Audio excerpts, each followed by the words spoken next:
The April 2025 week 2 astrology fortune is kind of like a roller coaster ride, y'all. I'm not gonna lie. So, for those of you that are new, what up? I'm shamelessly sexy Jackie. I'm a certified sex therapist turned sexual confidence coach. I make videos on astrology. I use astrology to help people learn about their sexuality, sexual self care, turn ons, turn offs, all the things. I'm a psychic medium, so definitely check the videos on my channel for tarot, astrology, self care, mental health, wellness, all the things, boo. Would love to have you be a part of my shameless squad. And if you ever want to book a private read with me, all that info's in the description box below. Let's talk about the secrets of week number 2, boo. When it comes to the astrology, so we are doing week to week for April here. So this is something where if you want to go back and watch week 1 and see what's going on then and there, it is a good time in regards to starting some new things, going within, focusing on your goals, really using the energies here. And week number 2, boo, is kind of up and down. I'm not going to lie. So let's jump right in. We will also do a tarot card pull reading at the end here for the general collective. And if you want to know more about what you have in store for your rising sign energies, watch week number 1, hun, because that's where I did all those horoscopes. So I'm not going to be doing that this week in this video or the remaining for April. Ooh, excuse me. So funny because April, so let's jump into this. Let's talk about this. Monday, April 7th, Mercury goes direct. So you might not be hiccuping anymore, choking on your words, or miscommunications could just be completely done.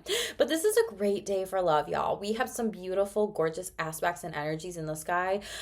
We have the moon in Leo, sextile Jupiter and Gemini. Then we have Leo moon making a trine to the sun in Neptune, and Chiron in Aries here. So this is something where there can be a lot of romantic, past conversations with a partner, spouse here, or whatever it might be, but it is a great time for dating, or any of you that are looking for love, romance, whatever, put yourself out there, or for a long-term committed partnership.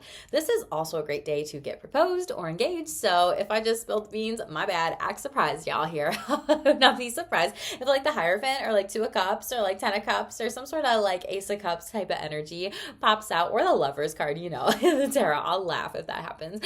But this is a great time to be able to go out with your honey on day 1. This could also be a great day to be able to get a lot of people together. And this is something that shows a lot of emotional intimacy as well here, which I am here for. And with the moon in Leo, this really shows confidence to work on any past healing or wounding patterns with Chiron in Aries. It's making a nice flow to things here. And we also have Venus and Pisces sextiling Uranus and Taurus, which is like a nice shocking, surprise, like money shock, engagement shock here, self-esteem boost. So definitely take advantage of these energies. This is a very confident day ahead here. On Tuesday, April 8th, this is a great time for love again too. This is a great time to go out, go on another date night with a person here, or maybe put yourself out there, online dating world profile, those types of things. There can also be some confusion in relationships though, because we do have various quincunxes in the sky, and the moon in Leo, and then the moon entering Virgo early on in the day. So you might just be confused a little bit throughout the day, kind of wondering about some things here overall when it does come to relationships and emotional intimacy. You might be asking, if this person actually likes you on dates. You might be like, oh, am I making the most responsible choices here with like who I'm actually dating? Are there red flags to pay attention to? And that's the truth that could come up in those situations when moon is in Leo. So in the morning hours, but pay attention later to gain that clarity when the moon is in Virgo, which is also quincunxing Neptune in Aries and Pluto in Aquarius. And this can also cause some maybe confusion with some different connections out there. So pay attention to yourself and trust your intuition during this time. Be careful of any perfectionism on dates as well with the moon in Virgo this evening, or relationships, the needing to maybe have the perfect checklist of who you're dating, how they showed up, all these different things, like being very overly critical. So don't do that, okay, when you go and date somebody new today, and make sure you're seeing things clearly for green flags, red flags, everything like that.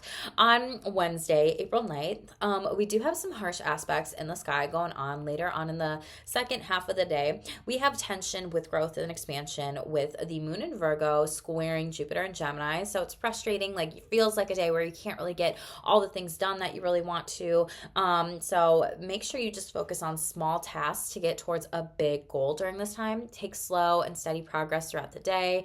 And this could be some also confusion potentially with a boss or a leader or superior when it comes to work here as well. So just pay attention to that, especially with the moon quincunxing the sun in Aries overall. Then on Thursday, April 10th here, This is the day where it feels like the mood is very eerie, doom, gloom kind of energy and broody. Like, I'm not happy with this day overall. It's very tense. We have a lot of quincunxes and oppositions in the skies. So the planets are kind of fighting with each other, which could mean that, like, you could end up in some sort of conflicts, confusion, aggression, fighting. So maybe take this time off from work today if you can. Instead of focusing on professional development, focus on personal development here.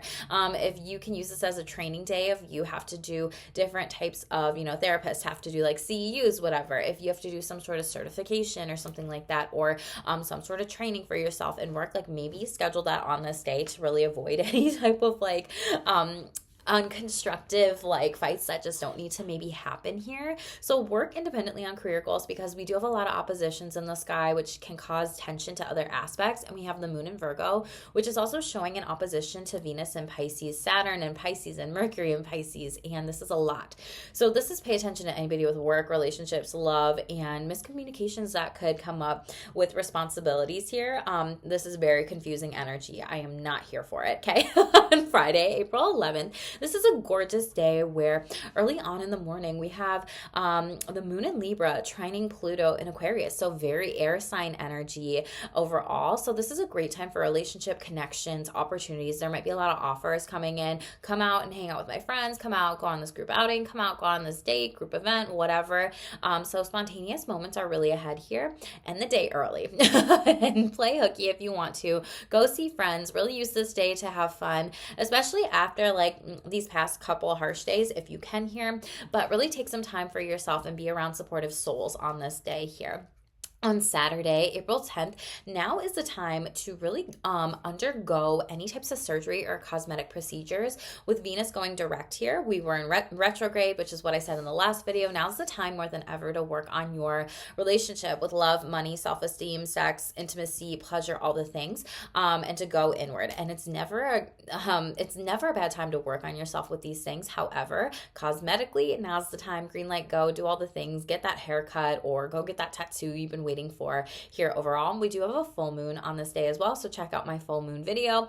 And we actually feel like this is the day where the new year starts astrologically, because we've been going through retrogrades, y'all. We started off with a Mars retrograde in Cancer. Your girl is recording that during this time in energy, no lie, and she's got some Cancer placements in her chart, so definitely influenced her and maybe affected you. How did you feel with those energies? And Venus retrograde and Mercury retrograde, like, we've been getting slapped silly with some retrogrades, everybody. So this is a time to really figure out what you want moving forward, what you want to achieve this year. Use this energy wisely on Saturday, the 12th here. You might have just been completely closing up the past year, astrologically, like 2024 moving into 2025, and that's okay. So this could feel like the time where you can have some clarity moving forward here. And then Sunday, April 13th here, this is a day where there could be a lot of confusion, arguments, fights, tensions going on. There's a lot of squares in the sky. I'm not here for it, but those squares also provide an opportunity to confront things, to talk about things here overall. So pay attention to this. Don't run away from conflict with the moon in Libra here. Try to like stay grounded, see all sides to the story here, and try to take action in the most nurturing way that you can, because we do have Mars in Cancer making a square to the moon in Libra here, which is a nice, opportunity for emotional intimacy and using your I statements. I felt hurt when, I think I need, I wish that, fill in the blank, right? So really use your shameless communication skills. Go to stayshameless.com if you want my freebie on my website there. It's on the pop-up screen. It's a great one. I use it all the time too, y'all. I'm so not perfect, but pay attention to not get baited into any arguments this day. Like, walk away from people if they aren't willing to actually like try to communicate, shamelessly with you in a conversation. And if they're talking at you, that's not the play. So maybe save it for a rainy day. But people might try to trigger you on purpose or get a reaction out of you. And a lot of people could definitely be grumpy, irritable, or mad. So make sure to just really work on any triggers on this day and watch out for any control issues of yourself or others, and self-soothe through any tough conversations here. So breathe through it, breathe through it, breathe through it. Okay. The self-care tip for this week is take advantage of the energies to help cultivate a lot of love for partnerships, new idea, and professional and personal growth as you carry on those energies throughout the remainder of this week. So let's shuffle out the tarot card. How are y'all feeling about week number 2? Let me know in the comments below how you plan to use these energies, what you're excited about, if you're feeling them. Most important message, please. Thank you. 3 of Swords. Oh my goodness. And I mentioned about like taking care of yourself. Some of you might be feeling really hurt, beat up by this past year, whatever, astrologically, and this is kind of a time to maybe give yourself a hug, self-soothe here.